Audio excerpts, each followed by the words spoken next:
আসসালামু আলাইকুম সকলকে ডিজিটাল মার্কেটিং বেসিক গাইডলাইন কোর্সের আজকে তৃতীয় ক্লাসে শুভেচ্ছা এবং স্বাগতম জানাচ্ছি। আজকে আমরা মূলত কন্টেন্ট মার্কেটিং নিয়ে আলোচনা করব।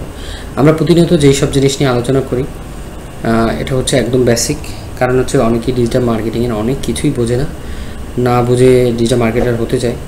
তো আমি আগেই বলেছি ডিজিটাল মার্কেটিংয়ে অনেকগুলো সেক্টর আছে।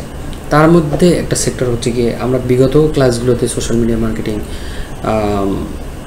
নিয়ে আলোচনা করেছি, এবং এখন হচ্ছে কি সোশ্যাল মিডিয়া মার্কেটিং ওটা বেসিক এবং কন্টেন্ট মার্কেটিংয়ের এটা বেসিক। যে আসলে মূলত কন্টেন্ট মার্কেটিংটা কী, কারণ হচ্ছে অনেক প্রতিষ্ঠান আছে কন্টেন্ট মার্কেটিংয়ের বেসিক শিখেই অনেকগুলো টাকা নিয়ে নেয়। সো আমরা ওই রকমের কোনো পলিসিতে যেতে চাই না। আমরা কন্টেন্ট মার্কেটিং কী এটা নিয়ে আজকে আলোচনা করতেছি। কন্টেন্ট মার্কেটিং নিয়ে আমরা ফুল বিস্তারিত আলোচনা করব বেসিক। তো কন্টেন্ট জিনিসটা কী, ধরেন আপনি একটা স্বাভাবিক ব্যাপার, আপনি একটা ফেসবুকে একটা পোস্ট দিচ্ছেন, তার উপরে আপনি একটা ক্যাপশন লিখছেন, সেইটাই কিন্তু একটা কন্টেন্ট লেখার জন্য অনেক ফরম্যাট আছে, যেমন এইটা ফরম্যাট আছে, আরও ধরনের অনেক পলিসি আছে।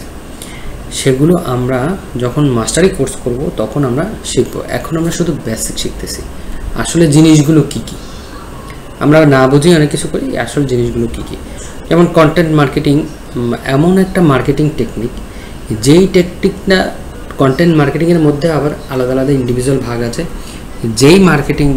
যেই সিস্টেমটা, এটা যদি আপনি কন্টেন্ট মার্কেটিং এমন একটা টেকনিক যেটা যদি এটার দ্বারা আপনি আপনার প্রোডাক্ট হোক, সার্ভিস হোক, যে কোনো জিনিস হোক না কেন, তার প্রত্যেকটা জিনিসকে আপনি আপনার যে অডিয়েন্স আছে, যারা আপনার কাছ থেকে প্রোডাক্টগুলো কিনবে নিবে, তাদের কাছে আপনি এই মার্কেটিংটা করতে পারেন।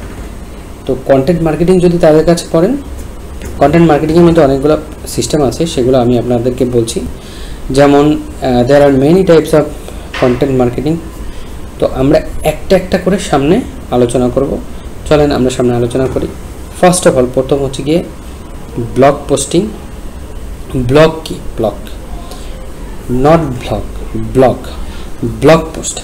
ব্লগ পোস্ট হচ্ছে গিয়ে, ধরেন কোনো একটা ব্র্যান্ড আছে, ওই ব্র্যান্ডকে পরিচিত করাতে হবে মানুষের কাছে। প্রথমে তো আপনার প্রোডাক্ট কেউ কিনবে না, আপনার প্রোডাক্টকে পরিচিত করাতে হবে। তো আপনি যখন প্রোডাক্টকে পরিচিত করাবেন, তখন কি করতে হবে?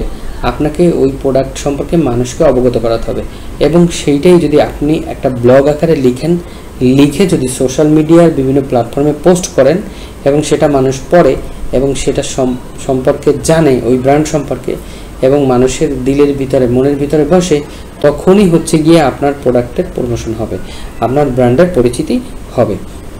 এটা আপনি ব্লগ আকারে আপনার যারা গ্রাহক আছে তাদের কাছে তুলে ধরতে পারেন, এবং এর দ্বারা তাদের সাথে একটি বিশ্বাসযোগ্য সম্পর্ক তৈরি হয়, এবং এটা বিক্রি বাড়ানোর একটি অনেক বড় একটা কৌশল। কারণ হচ্ছে আপনার ব্র্যান্ড সম্পর্কে যখন মানুষ জানবে, তখন আপনার বিক্রি এমনিতেই হবে। তারপর হচ্ছে গিয়ে ইনফোগ্রাফিক কন্টেন্ট। আমরা ব্লগ কন্টেন্ট দেখলাম, তারপরে হচ্ছে ইনফোগ্রাফিক কন্টেন্ট। এটা নিয়ে আমি একটু আলোচনা করি। সেটা হচ্ছে গিয়ে, দেখেন একটা জিনিস, অনেক সময় দেখা যায় কি, আপনি ফেসবুক হোক, হোয়াটসঅ্যাপ হোক, যে কোনো জায়গাতে, আপনার সোশ্যাল মিডিয়ার যে কোনো প্ল্যাটফর্মে আপনি যদি অনেক বড় একটি পোস্ট করেন, তাহলে লেখাগুলো যদি অনেক বেশি বড় হয়, তাহলে অনেক মানুষ এটা পড়তে চায় না। যেহেতু তারা পড়তে না চাইলে আমাকে এখানে কি করতে হবে? আমাকে এটাকে গ্রাফিক্সের মাধ্যমে তুলে ধরতে হবে। যেমন একটা ছবি, ওই ছবির ভিতরে এই যে কন্টেন্টের যে রিলেটেড যে ইমেজগুলো আছে, আমি যেটা মানুষকে বোঝাতে চাই, সেটা আপনি গ্রাফ দিয়ে সংক্ষিপ্ত আকারে এবং সহজবোধ্য এবং আকর্ষণীয় করে তুলে যদি মানুষের কাছে আপনি প্রেজেন্ট করতে পারেন, এটাই হচ্ছে ইনফোগ্রাফিক কন্টেন্ট। যেটা আমরা পিছনে কন্টেন্টের মধ্যে ব্লগ কন্টেন্ট দেখেছি, ব্লগ পোস্ট দেখেছি। ব্লগ পোস্টের ভিতরে আপনার অনেক বড় পরিচিতি, এটা দিয়ে আপনি ব্লগ পোস্ট করতে পারেন। এরপরে হচ্ছে গিয়ে ইনফোগ্রাফিক কন্টেন্ট হচ্ছে গিয়ে, আপনি আপনার ব্র্যান্ডের প্রচারণার জন্য, অথবা আপনি যার ব্র্যান্ডের প্রচারণা করবেন, তার জন্য আপনি যেটাকে আমরা বলি গ্রাফিক্স ডিজাইন, একটা ডিজাইন করলেন, যেই ছবিটার ভিতরে আপনি যেটা বলতে চান সেটা খুব সুন্দরভাবে ওখানে দেয়া আছে।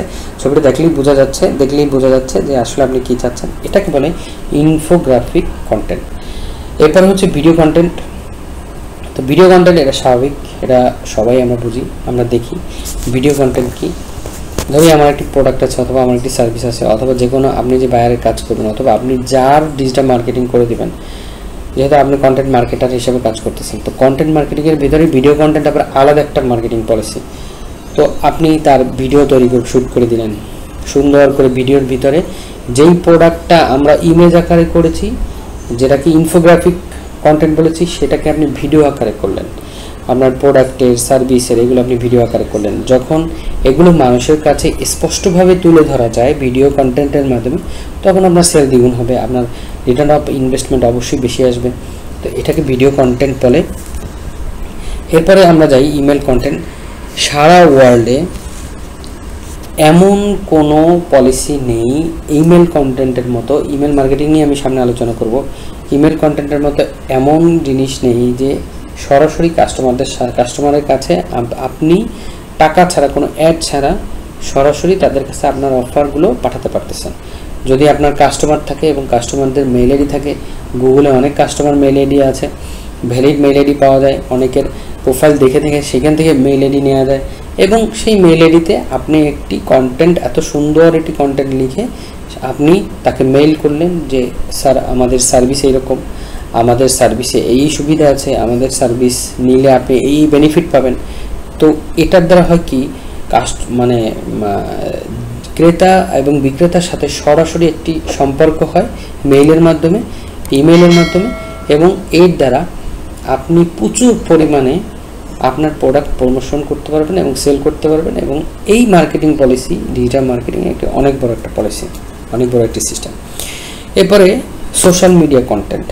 আপনি সোশ্যাল মিডিয়া, যেই সোশ্যাল মিডিয়াগুলো আছে তার ভিতরে যে অডিয়েন্স আছে তাদের কাছে পৌঁছানোর জন্য আপনি সোশ্যাল মিডিয়ায় ভিডিও, তারপর হচ্ছে গিয়ে ব্লগ, মানে আপনার রাইটিং কন্টেন্ট, যেই কন্টেন্টগুলো আছে যেগুলো আকর্ষণীয়, যেটার ট্রেন্ড অনেক ভালো, হ্যাঁ, এই রকমের কন্টেন্টগুলো আপনি মানুষের কাছে সোশ্যাল মিডিয়াতে তুলে ধরতে পারেন। এবং এর দ্বারা সবার সাথে আপনার একটা ব্র্যান্ডের অ্যাওয়ারনেস ক্রিয়েট হবে, সবার সাথে রিলেশন বিল্ড হবে, এবং এর দ্বারা দেখা যাবে আপনার যে প্রোডাক্ট আছে সেই প্রোডাক্ট এবং ব্র্যান্ড মানুষের কাছে পৌঁছে যাওয়ার পরে আপনার সেল দ্রুত বেড়ে যাচ্ছে। তো এটা একটা সিস্টেম, একটা পলিসি মার্কেটিংয়ের, এটাও ডিজিটাল মার্কেটিং। এখন আসি কন্টেন্ট মার্কেটিংয়ের গুরুত্ব সময়। একটা কন্টেন্ট মার্কেটিংয়ের গুরুত্ব, মানে আপনি যে কন্টেন্ট মার্কেটিং করবেন, ধরেন আপনার প্রোডাক্টের জন্য অথবা আপনার যে কোনো কারো প্রোডাক্টের জন্য, সেই কন্টেন্ট মার্কেটিং কেন করবেন? ফার্স্ট অফ অল তার রিটার্ন অফ ইনভেস্টমেন্ট, আপনি যেই টাকা ইনভেস্ট করবেন সেইটা রিটার্ন আপনার কাছে আসবে অনেক বড় হয়ে। তারপরে গ্রাহকদের সাথে সম্পর্ক স্থাপন করতে সহায়তা করে। আপনি ব্লগ পোস্টের দ্বারা আপনি এমন কন্টেন্ট তৈরি করলেন যেটার দ্বারা আপনার ব্র্যান্ডের অ্যাওয়ারনেস হলো, মানুষের কাছে গেল।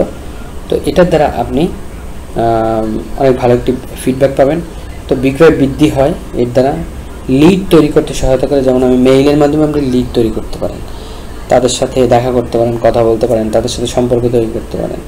ব্র্যান্ড সচেতনতা বৃদ্ধি সহায়তা করে, আপনার যে ব্র্যান্ড আছে এই সম্পর্কে মানুষকে জানাতে সহায়তা করে। এরপর হচ্ছে গিয়ে কন্টেন্ট মার্কেটিং। আপনি আপনার প্রোডাক্টের জন্য যে কন্টেন্ট মার্কেটিং করবেন, আপনি কি উপায়ে আপনার কন্টেন্ট মার্কেটিং করতে পারবেন, এটাও তো একটু আমাদের জানা দরকার। হ্যাঁ, এটা নিয়ে আমরা আলোচনা করতেছি, চলেন আমরা এটা নিয়ে একটু আলোচনা করে দেখি। ফার্স্ট অফ অল, প্রথমে যেই ব্যাপারটা আপনাকে মাথায় রাখতে হবে সেটা হচ্ছে আপনার লক্ষ্য নির্ধারণ করতে হবে। ধরেন আপনি কারো জন্য কন্টেন্ট মার্কেটিং করতেছেন, অথবা আপনি আপনার প্রোডাক্টের জন্য কন্টেন্ট মার্কেটিং করতেছেন, তাহলে সবার প্রথমে আপনার কন্টেন্ট মার্কেটিং দ্বারা আপনি কি করতে চান সেটা আপনাকে স্পষ্টভাবে নির্ধারণ করতে হবে। কারণ হচ্ছে গিয়ে ভিন্ন ভিন্ন মানুষ, পৃথিবীতে অনেক মানুষ আছে, ভিন্ন ভিন্ন মানুষ ভিন্ন ভিন্ন প্রয়োজনে ভিন্ন ভিন্ন কন্টেন্ট মার্কেটিং করে, এবং প্রত্যেকটা মানুষের আলাদা ইন্ডিভিজুয়ালি কন্টেন্টের প্রয়োজন হয়। এটা গেল। তারপর হচ্ছে কি, আপনি ব্র্যান্ডের সচেতনতা বাড়ানো, এটা পিছনে আমরা আলোচনা করেছি। লিড এবং বিক্রয় বৃদ্ধি, এই জিনিসগুলো আমরা করানোর জন্য মূলত কি করি, আমরা এই কন্টেন্ট মার্কেটিং করে থাকি। এরপরে হচ্ছে কি, আপনি লক্ষ্য নির্ধারণ করার পরে আপনি কি করবেন, আপনি লক্ষ্য নির্ধারণ করার পরে আপনার অডিয়েন্স নির্ধারণ করবেন যে আপনি কোন অডিয়েন্সের কাছে আপনার প্রোডাক্টটি সেল করতে চান কন্টেন্ট মার্কেটিংয়ের দ্বারা, সেটা আপনাকে সিলেক্ট করতে হবে। আপনার আপনার আপনার হচ্ছে গিয়ে কন্টেন্ট মার্কেটিং প্ল্যাটফর্ম বাছাই করতে হবে, এটা আপনার থার্ডলি করতে হবে। তারপর হচ্ছে কোয়ালিটি কন্টেন্ট তৈরি করতে হবে। ভাই কোয়ালিটি কন্টেন্ট, কোয়ালিটি ছাড়া কোনো কাজ নেই। আপনি যদি কাজ জানেন, আপনার কন্টেন্টের কোয়ালিটি যদি ভালো হয়, তো আপনার ব্র্যান্ড অ্যাওয়ারনেস ক্রিয়েট হবে এবং এর দ্বারা আপনি প্রচুর পরিমাণে সেল করতে পারবেন এবং আপনি রিটার্ন অফ ইনভেস্টমেন্ট ভালো আসবে। এবং কন্টেন্টের পারফরমেন্স ট্র্যাক করা, আপনি প্রতিনিয়ত কন্টেন্টের পারফরমেন্স ট্র্যাক করতে থাকবেন, তো এইভাবে কাজ হয়ে যাবে। তো এই যে বেসিক জিনিসটা দেখেন, কন্টেন্ট মার্কেটিং কি, কন্টেন্ট মার্কেটিংটা কিভাবে কাজ করে, কন্টেন্ট মার্কেটিংটা কেন গুরুত্বপূর্ণ, আপনি কন্টেন্ট মার্কেটিং হিসাবে কাজ করবেন কি না এটা বাছাই করার জন্য আমার 50,000 টাকা দিয়ে কোনো কোর্স কিনতে হবে না। আপনি সরাসরি যখন কোর্স কিনবেন তখন একমাত্র ওই কোর্সই কিনবেন যেই কোর্সটা আপনাকে কন্টেন্ট মার্কেটার বানিয়ে দিবে, একদম সরাসরি মার্কেটার বানিয়ে দেবে। আপনি ডিজিটাল মার্কেটিং কোর্স কিনতে হবে না, কন্টেন্ট মার্কেটার হওয়ার জন্য যেই কোর্স সেইটা আপনি কিনেন। সবাই ভালো থাকবেন। আজকে ক্লাস এই পর্যন্তই। ধন্যবাদ সকলকে। আসসালামু আলাইকুম।